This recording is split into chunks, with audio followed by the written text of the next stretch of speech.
सरकारी नौकरी में पद चाहे ऊंचा मिले चाहे थोड़ा नीचा मिले चल जाएगा, और उसमें भी अगर नीचा पद है, थोड़ा सा लोअर डिवीज़न में है, और अगर ऐसे जगह पर है जहाँ पर आपकी रुतबा या पावर अलग होता है तो वो अलग ही भौकाल होता है। चाहे आप कहीं भी खड़ा हो जाइए किसी भी समाज में या किसी भी जगह पर, उसका भौकाल अलग होता है। इसी तरीके का एक बढ़िया जो नौकरी है वो इलाहाबाद हाई कोर्ट की तरफ से निकल करके आई है, और इलाहाबाद हाई कोर्ट की तरफ से जुडिशल कोर्ट में बहुत बड़ी रिक्रूटमेंट निकल करके आई है। अगर मैं सीट के हिसाब से बात करूँगा, टोटल सीटों की बात करूँगा, तो लगभग 3000 से भी अधिक सीटों पे ये पूरी रिक्रूटमेंट निकल कर आई है। और ये जितनी भी भर्तियां होंगी वो क्लास 6 से लेकर के ग्रेजुएशन तक, अगर आप इनमें से किसी भी एजुकेशन को पूरा कर लेते हैं, चाहे 6 हो, 8 हो, 10th हो, इंटरमीडिएट हो, ग्रेजुएशन हो, कोई भी हो, सभी कोई आवेदन कर सकते हो। और पूरी तरीके से गवर्नमेंट जॉब है और बहुत अच्छी रिक्रूटमेंट ये इलाहाबाद हाई कोर्ट की तरफ से निकल करके आई है। तो वीडियो को देखते हैं, ध्यान से देख लीजिएगा क्या क्या एलिजिबिलिटी रही है। और अभी इसका एक शॉर्ट नोटिफिकेशन जारी हुआ तो मैं आपको थोड़ा डिटेल देने की कोशिश करता हूं। तो जो रिक्रूटमेंट है वो इलाहाबाद हाई कोर्ट की तरफ से निकाली गई है 3306 पोस्ट के लिए। अब ये जो जितना भी पोस्ट होगा वो C और D कैटेगरी के लिए निकाली गई है, और ये सभी सिविल कोर्ट में है। अब आप इलाहाबाद हाई कोर्ट के अंतर्गत जितनी भी सिविल कोर्ट है पूरे उत्तर प्रदेश में, वहाँ पर आपकी रिक्रूटमेंट होने वाली है। और ये जो रिक्रूटमेंट होगी, इसका जो सिलेक्शन होगा या एग्जामिनेशन से सारी जानकारियाँ वो आपको इस वीडियो में देखने को मिलेंगी। तो अप्लाई डेट की बात करेंगे तो ये सबसे पहले आपके दिमाग में आता होगा। तो अप्लाई डेट मैं आपको बता दूं कि 4 अक्टूबर से लेकर के आप 24 अक्टूबर तक इस आवेदन फॉर्म को जमा कर सकते हैं। 4 से 24 अक्टूबर तक इस डेट को आप चाहे तो स्क्रीनशॉट मार करके रख लीजिए या फिर दिमाग में बैठा लीजिए। 4 तारीख से इसका ऑनलाइन फॉर्म भरा जाएगा। फॉर्म ऑनलाइन भरना है और भरने का लिंक नीचे डिस्क्रिप्शन में या मेरे टेलीग्राम चैनल पे मिल जाएगा। फॉर्म फी की बात करेंगे तो फॉर्म फी जो है वो जनरल और ओबीसी को 800 रुपये लगेगा, जबकि ईडब्ल्यूएस वाले कैटेगरी को 50 रुपये की छूट मिलती है तो 750 ऐसे रहेगा।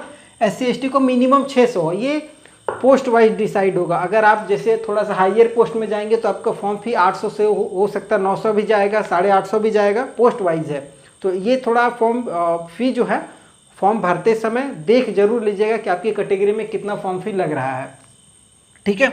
सैलरी की बात करेंगे तो सैलरी मैं आपको आगे बता दूंगा। पोस्ट वाइज एजुकेशन किस पोस्ट में कितना सीट है वो सब सारी चीज़ें। उससे महत्वपूर्ण है एज जो है वो मैक्सिमम दिया गया है 40 वर्ष। बहुत सारी गवर्नमेंट नौकरी के लिए एज निकल चुका होगा तो आपके लिए बहुत काम का है। 18 से 40 वर्ष, मिनिमम 18 साल कम से कम होना चाहिए। 40 साल अगर एज निकल चुकी है तो आप 40 साल तक इस फॉर्म को ज़रूर भर लीजिए। और अगर 40 साल में कोई सरकारी नौकरी मिल रही है तो इससे बढ़िया अपॉर्चुनिटी नहीं होगी। अब ये जो एज है ये कब कैलकुलेट होगा? 1/7/2024 मतलब 1 जुलाई को आपका ये एज कैलकुलेट किया जाएगा। 1 जुलाई को अगर आपका 18 साल हो चुका है और 40 साल से अधिक नहीं है तो आप इस फॉर्म को भर सकते हैं। अब आके समझिएगा कौन कौन सा पोस्ट है और उसमें क्या एजुकेशन है, कितनी सीटें हैं, बहुत डिटेल में समझा रहा हूँ। सबसे पहले स्टेनोग्राफर का है। अब ये जो पोस्ट है स्टेनोग्राफर की, ये कैटेगरी C में आता है। कैटेगरी C का ये पोस्ट है स्टेनोग्राफर। टोटल जो स्टेनोग्राफर में है वो 583 सीट है। समझते जाइएगा, बहुत आसानी है। 583 सीट है, जिसमें से 517 जो हिंदी स्टेनोग्राफर से रिलेटेड है, जिन्होंने हिंदी से किया हुआ स्टेनो, उनके लिए 517। और अगर आप इंग्लिश से हैं तो 66 इंग्लिश वाले के लिए है। तो आप दोनों में से जो आप सुटेबल हो, जिसमें आप बेहतर हो, उसके लिए आप आवेदन कीजिए। एजुकेशन ग्रेजुएट होना चाहिए। ग्रेजुएट किसी से भी हो, आपका ग्रेजुएशन होना चाहिए, चाहे BA हो, BSc हो, BCom हो, BTech हो, जो भी हो, कोई भी सब चलेगा। उसके साथ साथ यहाँ पर समझिएगा आपको डिप्लोमा या सर्टिफिकेट कोर्स किया होना चाहिए स्टेनोग्राफर का। अगर आपने ग्रेजुएशन के साथ साथ स्टेनो में भी कोर्स किया हुआ है, चाहे वो डिप्लोमा स्तर का कोई कोर्स हो या फिर आपने कोई सर्टिफिकेट स्तर का कोई स्टेनोग्राफर का कोर्स किया हुआ, तो आप इस फॉर्म को भर सकते हैं। उसके साथ साथ आप CCC भी किया होना चाहिए। अगर आपने CCC किया हुआ है तो आप, ये तीनों जरूरी है, ग्रेजुएशन या उसके साथ साथ आपका स्टेनो का कोर्स, उसके साथ साथ आपको CCC, तीनों होना चाहिए। और अगर सैलरी की बात करेंगे तो 5200 से लेकर के 20,200, जिसमें ग्रेड पे आपका 2800 रुपये लागू होगा। समझ गए? ये पोस्ट आपके लिए है। अगला जूनियर असिस्टेंट का है। ठीक है, ये दोनों जो पोस्ट है जूनियर असिस्टेंट और पेड अप्रेंटिसशिप, ये दोनों जो है क्लर्क का पोस्ट है, ठीक है, ये ध्यान दीजिएगा।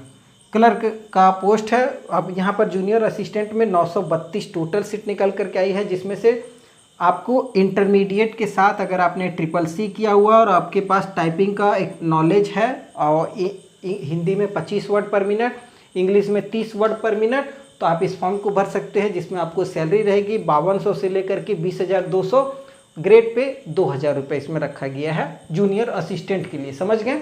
12th के साथ साथ CCC भी होना चाहिए प्लस टाइपिंग होना चाहिए। अगर ये सब सारी चीज़ें हैं तो आप इस फॉर्म को भर सकते हैं, ठीक है। उसके बाद पेड अप्रेंटिसेस की बात करेंगे। इस पोस्ट में टोटल 122 पद हैं। इसके लिए भी वही चाहिए, 12th के साथ साथ CCC प्लस टाइपिंग। ये वाला का मतलब होता है जो ऊपर लिखा हुआ वही। तो 12th के साथ साथ CCC प्लस टाइपिंग आपका 25 वर्ड पर मिनट है, तो आप 5200 से लेकर के 20,200, इसमें ग्रेड पे 1900 है। जबकि जूनियर असिस्टेंट में कितना था ग्रेड पे? 2,000 रुपये, लेकिन इसमें कितना है पेड अप्रेंटिस में? 1900 रुपये। तो ये समझ गए होंगे। अगर आप इसमें एलिजिबिलिटी रख रहे हैं तो आप इस फॉर्म को भरिए। उसके बाद ड्राइवर का भी भर्ती निकाली गई है। ड्राइवर में टोटल 30 पोस्ट है। अब 30 पोस्ट में 10th पास प्लस आपके पास ड्राइविंग लाइसेंस होना चाहिए। अगर आपने 3 साल कहीं भी एक्सपीरियंस वगैरह गाड़ी चलाया हुआ है, 4 व्हीलर, मैं 4 व्हीलर की बात कर रहा हूँ। अगर आपने 4 व्हीलर का एक्सपीरियंस है और आपके पास 4 व्हीलर का लाइसेंस है तो आप इस फॉर्म को भर सकते हैं। सैलरी जो होगी 5200 से 20,200, ग्रेड पे 1900 रुपये का है। ये आपका ड्राइवर का पोस्ट है, ठीक है। ये लगभग ग्रुप सी टाइप का जितना भी पोस्ट था वो मैंने आपको बता दिया। अब थोड़ा सा ग्रुप डी वाले पोस्ट में आते हैं। ग्रुप डी में देखिए बहुत तरीके का रिक्रूटमेंट निकाली गई है। आप समझिएगा, जो जिसमें एलिजिबिलिटी रखता है वो उसके बारे में समझिए। सबसे पहले बात करेंगे ट्यूबवेल ऑपरेटर। आपने देखा होगा ट्यूबवेल ऑपरेटर नॉर्मली इलेक्ट्रिशियन है, ठीक है, तो उनको इलेक्ट्रिकल का नॉलेज थोड़ा सा होना चाहिए। इसके लिए आपके पास 8 पास होना चाहिए प्लस 1 ईयर का ITI का या उसके समकक्ष अगर आपने कोई कोर्स या सर्टिफिकेट किया हुआ है क्लास 8 के बाद, तो आप इस फॉर्म को भर सकते हैं। समझ रहे हैं? ट्यूबवेल ऑपरेटर, सैलरी आपको 5200 से 20,200, ग्रेड पे 1800 रुपये मिलेगा। समझ गए? Tubewell operator. उसके बाद प्रोसेस सर्वर की बात करेंगे तो प्रोसेस सर्वर को 10th पास होना चाहिए। अब ये जितना भी पोस्ट है पाँचवें में देखिए टोटल 5 तरीके का पोस्ट है। अब इसमें टोटल 1639 भर्तियाँ निकल करके आई, बहुत ज़्यादा है। ये नहीं बताया गया है किसमें कितनी सीटें हैं, लेकिन इन सबको मिला करके 1639 हो तो लगभग 200-300 तो मान ही लीजिए हर एक में होगी ही होगी, ठीक है। उसके बाद प्रोसेस सर्वर के लिए 10th पास होना चाहिए। आपको भी सैलरी वही 1800 रुपये का ग्रेड पे मिलेगा। उसके बाद ऑर्डरली या प्यून या फरास, इसमें से कोई भी एक आप आवेदन कर सकते हैं। उसके लिए आपको 8 पास होना ज़रूरी है। चौकीदार की भी भर्ती है, स्वीपर है, माली है, कूली है, लिफ्टमैन है, वाटरमैन है और विष्टी है। इसके लिए 8 पास होना चाहिए। समझ लीजिए 8 पास। चौकीदार, स्वीपर, माली, कूली, लिफ्टमैन, वाटरमैन जो नाविक होता है वो, और बिष्टी जो पानी वगैरह ढोने वाला होते हैं, उनके लिए 8 पास पे यहाँ पर रिक्रूटमेंट निकाली गई है। समझ गए होंगे। उसके बाद आगे बात करते हैं स्वीपर कम फरास। इसके लिए 6th पास होना चाहिए। अगर आप 6th पास हैं तो आप इस फॉर्म को भर सकते हैं। सैलरी जो होगी स्वीपर कम फरास को 6,000 रुपये फिक्स है, यही आपको मिलने वाली है, ठीक है। बाकी बात, अगर स्वीपर कम फरास से ऊपर अगर आप 1 से लेकर के 4 तक में कोई भी पद पे आवेदन करते हैं तो 5200 से लेकर 20,200, ग्रेड पे आपका 1800 रुपये रहने वाला है। ये आपको समझ में आ गया होगा किस पोस्ट के लिए आप एलिजिबिलिटी रखते हैं। अगर नहीं कोई कन्फ्यूजन हो तो आप हमें कमेंट जरूर कीजिएगा, कमेंट कीजिए या फिर टेलीग्राम चैनल पर मैसेज कीजिएगा। आगे बात करते हैं थोड़ा सा सिलेक्शन प्रोसेस की बात करेंगे तो सिंपल से बताया गया, सभी के लिए रिटन एग्जामिनेशन देना होगा और वो रिटन एग्जामिनेशन ऑफलाइन होगा, मतलब OMR बेस्ड पे आपका एग्ज़ाम होने वाला है। OMR बेस्ड होगा, एक ही एग्जाम पे आपका सिलेक्शन हो जाएगा। अब यहाँ पर देखिए टाइप टेस्ट, अगर आप स्टेनो में जाइएगा तो देखिए टाइपिंग मांगा गया है तो उसमें लगेगा, या फिर अगर आप जूनियर असिस्टेंट में जा रहे हैं टाइपिंग मांगा गया है तो ये आपको देना पड़ेगा। समझ रहे हैं? तो जहाँ टाइपिंग मांगा गया है वहाँ आपको टाइपिंग देना पड़ेगा आपके रिटन एग्जाम के बाद, और स्टेनो टेस्ट भी आपको लगेगा। जो स्टेनो है स्टेनो पे स्टेनो टेस्ट देना पड़ेगा, और जो ड्राइविंग वाले हैं उनको ड्राइविंग टेस्ट भी देना पड़ेगा। तो एक रिटन एग्जाम पे होगा, बाकी बात जो जिस पोस्ट के लिए आवेदन कर रहा है उससे रिलेटेड हो सकता है कि उसको एक टेस्ट भी लिया जाएगा, तो आपको वो भी देना पड़ेगा, ठीक है। तो ये रिटन पे मात्र सिलेक्शन होने वाला है। और अगर आप इस फॉर्म को भर लेते हैं तो आप उत्तर प्रदेश में कहीं भर भी सेंटर मिलने वाला है और कहीं भी आप जा कर के एग्ज़ाम दीजिए। कितने पोस्ट पर आवेदन कर सकते हैं, ये बहुत बड़ा सवाल है। बहुत सारी भर्तियां हैं, तो अब कोई कहेगा हमने 8 पास भी किया हुआ, हमने 10th भी पास किया हुआ, हमने इंटरमीडिएट भी है, ग्रेजुएट भी है, मेरे पास लगभग जिसमें से जो भी मांगा गया सब में सब चीज़ है। तो आप सभी के लिए आवेदन कर सकते हैं, ये मैं आपको बता दूं, सभी के लिए। लेकिन जिस भी पोस्ट के लिए कीजिएगा हर किसी के लिए आपको अलग अलग अपना अपना पेमेंट करना पड़ेगा। अगर आप 4 पोस्ट के लिए आवेदन कर रहे हैं तो 800 मतलब 832 रुपये आपको पेमेंट देना पड़ेगा। आप हर पोस्ट के लिए कीजिए, कोई दिक्कत नहीं है, लेकिन उसके लिए एलिजिबिलिटी प्लस फी पेमेंट अलग अलग सबके लिए करना पड़ेगा। ठीक है, तो ये समझ गए होंगे।